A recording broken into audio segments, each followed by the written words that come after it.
One and all, I'm going to be walking you through to the wine cellar of Cap Maison.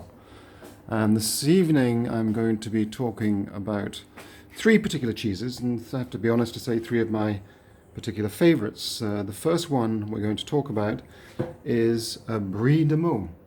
So Brie de Meaux from the village of Meaux within the Brie region, and all these cheeses tonight are unpasteurized.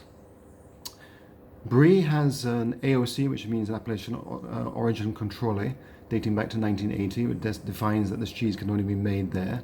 So it's a cow's milk cheese, and it is added to with rennet, and then the solids are then taken off and put into presses, and it's a rind washed cheese. You can see the rind there, and this is a beautiful example because the cheese is just starting to run.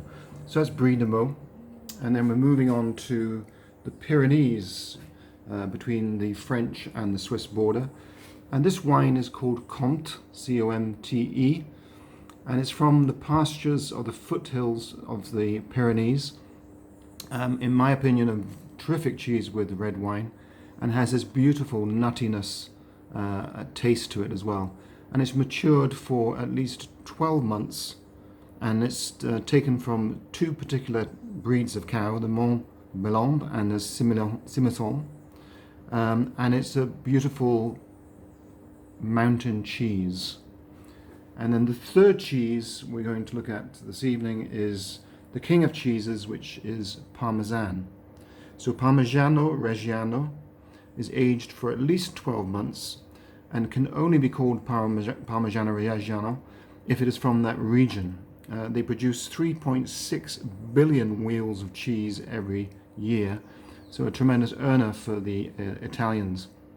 And you see that white crystal within the cheese, that's the salt that's added to it. And it has that salty, nutty flavor to it. And just a tip, you don't cut Parmesan cheese with a sharp knife. What you use is the tip of the knife, and then you just prise open little nuggets. So all these three cheeses tonight can be consumed with red wine and also some white wine as well. Don't be drawn to thinking that cheese can only be consumed with red wine. You just take your choice. We've got a nice bottle of Bordeaux Chateaubriand there, which would go perfectly with all three cheeses. But as I said, you just choose the wines you like. No one can tell you what to like, and experiment. I personally think that unpasteurized cheese is the way to go.